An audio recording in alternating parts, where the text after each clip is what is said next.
You're thinking about becoming a Chief ICT Security Officer.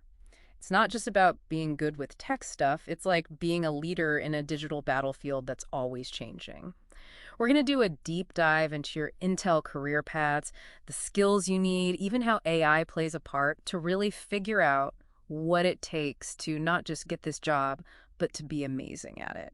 What's really interesting about this job is you need to be good at strategic thinking. Yeah. And you need, like, technical expertise. You're not just putting out fires. You've got to be ahead of them, even predict threats before they become a real problem. Yeah, we saw the anticipating threats thing a lot in what we read. What does that actually look like in a real job? Okay, so imagine this. There's this new ransomware, right? And it's about to be unleashed. And it uses this weakness in these IoT devices that most companies haven't even thought about protecting yet. Mm.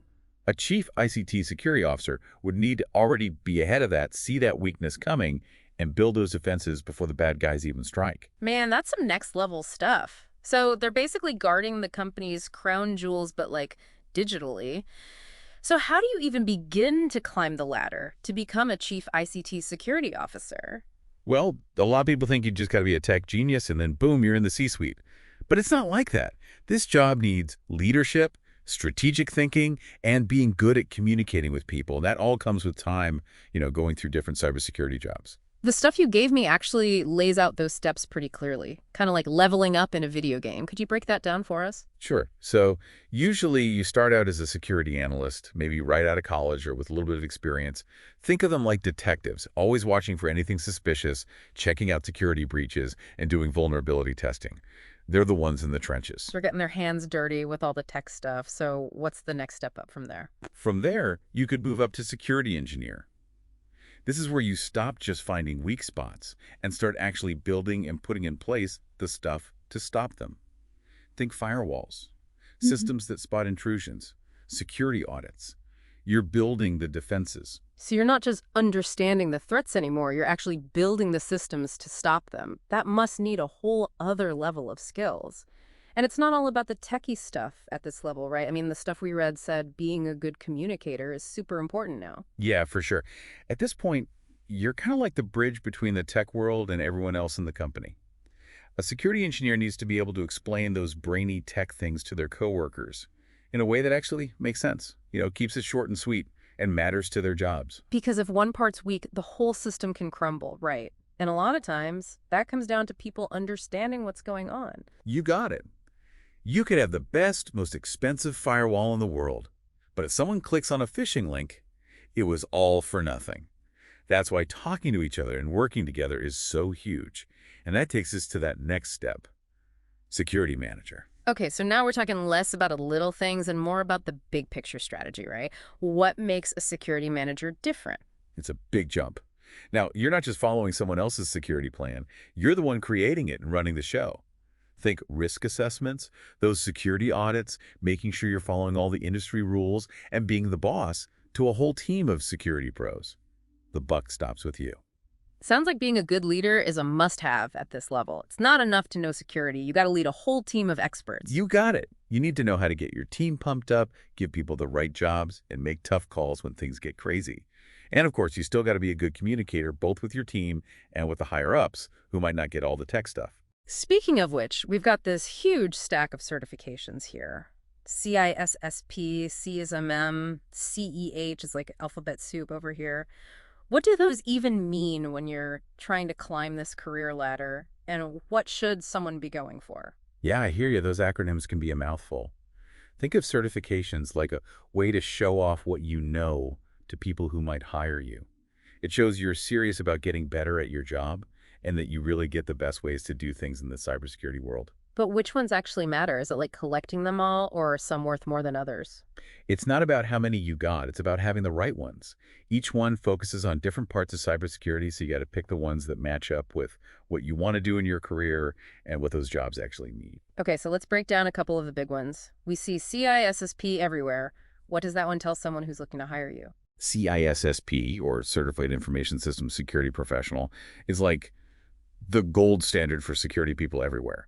It covers a ton of stuff, like risk management, security architecture, how to make secure software, and even all those legal rules. So it's like saying you're not just a one-trick pony, but that you get the whole picture of how to keep information safe in a whole company, right? Exactly. Getting that CISSP shows you really understand the best ways to do security and that you're all about doing things the right way. Okay, so CISSP is like the MVP of certifications. What about CISM? What does that one bring to the table? CSSM stands for Certified Information Security Manager. That one's all about managing and being in charge of information security, which gets more and more important as you move up the ladder. So it's less about knowing all the technical details of firewalls and more about the strategy, the rules, and making big decisions about how to run a whole security program. Bingo. A CSMM certification tells those employers that you can not only get how security works and put those measures in place, but also make sure they actually work with what the business is trying to do, handle risks like a pro, and lead a whole team of security people. So those are like the big certifications that show you're ready for the big leagues, Irma. But we also saw some other stuff, things that might not be as obvious, but are just as important. Yeah, it's not just about what you know in your head, it's about how you use it and how well you work with others. Take problem solving, for example. In cybersecurity, it's not just about fixing some tech problem. It's got to be about thinking like the bad guys, figuring out threats before they even show up. So it's like you're not just fighting yesterday's battle, but you're already strategizing for tomorrow's. Exactly. And that means you got to really understand what threats are out there, be able to look at tons of data and figure out what it means, and be creative enough to come up with new ways to solve problems. Yeah. Oh, and don't forget about being able to adapt. This digital world is like a moving target with new technologies, new vulnerabilities popping up, and hackers always trying new tricks. You're telling me it's a field where you can never get too comfortable, always got to be learning and keeping up. Speaking of which, we got to talk about AI. It's kind of like a double-edged sword, changing how we do cybersecurity, but also changing the whole job market itself. True, AI isn't some futuristic thing anymore. It's here. And it's changing the game in cybersecurity. We see it everywhere, from spotting threats and finding vulnerabilities to dealing with attacks when they happen, and even understanding how people use systems. One thing we read even mentioned using AI for hiring something about beating the automated recruiter. Is that something people trying to become a Chief ICT Security Officer need to worry about? It's not really about beating AI. It's about knowing how to work with it.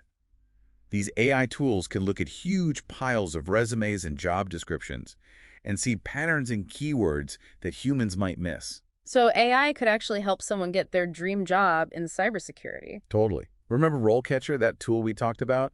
It uses AI to really understand what's in those job descriptions and then helps you make your application perfect for what they're looking for. It's like having a secret weapon for getting hired your own AI career coach. Right. And this is just the start. As AI gets even smarter, we're going to see even more cool ways it's used in cybersecurity, both for protecting stuff and for helping people build their careers. But even with all this tech stuff, there's one thing we can't forget, the human side of things. Right. We keep coming back to this culture of security idea, and it sounds like it's about way more than just passwords and firewalls. For sure. A strong culture of security is about making sure that everybody in the company gets it, that security is a big deal. It's not just the IT guy's problem. So you're saying it should be everyone's job, from the CEO down to the interns. You got it. Think about it. A company could have the best security system in the world, but if just one person messes up and clicks on a bad link in an email, the whole thing can go down. Building that security culture means making sure everyone gets how important their role is. That's a big change, and not just about the technical stuff. So how does a Chief ICT Security Officer even get everyone on board with that? It all starts with talking to people. A Chief ICT Security Officer has to be good at explaining why security is so important to everyone in the company, even if they're not techies. It's about explaining why we do these things, not just telling them what to do. So you got to make security something that everyone relates to and that matters to what they do every day. Exactly. And it's more than just talking about passwords and stuff. It's about making people aware, letting them know it's okay to speak up if they see something fishy, making them feel comfortable asking questions, and giving them what they need to make smart choices, training, resources, the whole 9 yards. So you're building trust, giving people the power to do the right thing, and making everyone feel responsible for security. Exactly. You want to create a culture where Everyone gets that security isn't just an IT thing, it's a big deal for the whole business. Well, it definitely sounds like being a chief ICT security officer isn't easy. You got to know your tech stuff, be a strategic thinker, be a good leader, be a good communicator, and really get people on board with this culture of security. That's a lot. Yeah, it's a big job, but man, is it rewarding. You're on the front lines dealing with one of the biggest challenges we face today, keeping companies and people safe from all these threats that are constantly changing. And we're only going to need more smart and dedicated chief ICT security officers in the future. You heard it here, folks. For those of you up for the challenge, we'll leave you with this. We've gone deep on what it takes to be a chief ICT security officer, but one question remains. What does building that culture of security really mean to you? How would you inspire a whole company to not just understand security, but to make it part of everything they do?